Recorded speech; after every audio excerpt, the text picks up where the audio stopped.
আজকে আমি শেয়ার করব আপনাদের সাথে লাউ পাতা দিয়ে ছোট মাছের পাতুরি। তার জন্য আমি কিছুটা পেঁয়াজ, কাঁচা মরিচ, লবণ, শুকনা মরিচ, হলুদ আর বাটা মশলা, কাঁচা সরিষার তেল দিয়ে খুব ভালো করে মেখে নেব। খুব সুন্দর করে মেখে নিয়েছি যেন একদম নরম হয়ে আসে, যেহেতু এটা লাউ পাতার পাতুরি। এমন করে মাখা হয়ে গেলে তারপর ছোট মাছগুলো দিয়ে দেবো। এখানে আমি 3-4 রকমের মাছ নিয়েছিলাম।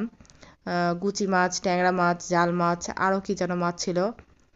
আর এভাবে মেখে নিয়ে কিছুক্ষণ রেখে দিয়েছিলাম। রেখে দেওয়ার মাঝে আমি লাউ পাতাগুলো সুন্দর করে কেটে ধুয়ে পরিষ্কার করে নিয়েছি। আর পানিগুলোও ঝরে নিয়েছি লাউ পাতা থেকে। এই তো কিছুক্ষণ পর নিয়ে আসলাম। নিয়ে আসার পরে এখন আমি এটা পাতুরি তৈরি করে নিব। আমিও এই ফার্স্ট পাতুরি তৈরি করেছিলাম, আর সেই ভিডিও করে রেখেছি।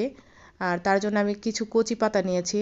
পাতার মাঝখানে আমার মেখে রাখা ছোট মাছগুলো দিয়ে তাতে সরিষা আর মাঝখানে আমি একটা কাঁচা মরিচ দিয়েছিলাম।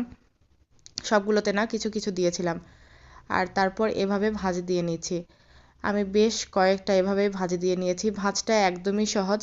তারপরে আমি একটা দেখাচ্ছি। মাঝখানে ছোট মাছগুলো দিয়ে এক পাশ থেকে পাতা ভাজি দিয়ে অপর পাশ থেকে আবার একটা ভাজি দিয়ে দিতে হবে। তারপরে পেছন থেকে একটা, সামনে থেকে একটা। আমরা আসলে পরোটার ভাঁজ যেভাবে দেই সেভাবে দিলেই হবে। আর কেউ চাইলে সুতা বা টুথপিক দিয়েও আটকাইতে পারেন। আমি এমনিই করেছিলাম। আর যে পাশে ভাঁজগুলো খুলে যাবে সে পাশগুলোই আমি ফ্রাই প্যানে দিচ্ছিলাম। এখানে সরিষার তেল আমি গরম করে নিয়েছি। গরম হয়ে আসলে এখন আমি মাছের পাতুরিগুলো দিয়ে দিচ্ছি। এভাবে আসলে কখনো খাওয়া হয়েছিল না, খুবই মজা লাগে। এমনি লাউ পাতার যে কোনো কিছুই অনেক বেশি স্বাদ, আর এভাবে রান্না করলে আর মনে হয় স্বাদটা দ্বিগুণ হয়ে যায়, যেহেতু ভিতরে ছোট মাছ। আর আমি ছোট ছোট পাতা নিয়েছিলাম, বেশ অল্প করেই ভিতরে মাছ দিয়েছিলাম যাতে খুব ভালো করে সেদ্ধ হয়।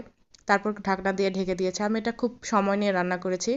প্রথমে একবার দিয়ে আমি দেখলাম যে আসলে পানি বের হয়েছে কিনা।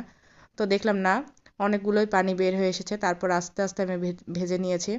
আমি আপনাদের রান্না শেষে একটু খুলে দেখাই যে আমার পাতুরিগুলো কেমন হয়েছে। পাতুরিগুলো খুবই মজা হয়েছিল। এই শীতের দিন এভাবে পাতুরি খেতে খুবই মজা। আমার রান্নাটা কেমন লাগলো প্লিজ কমেন্ট করে জানাবেন। আর যদি কোথাও একটু ভালো লেগে থাকে প্লিজ সবার সঙ্গে শেয়ার করে দিবেন।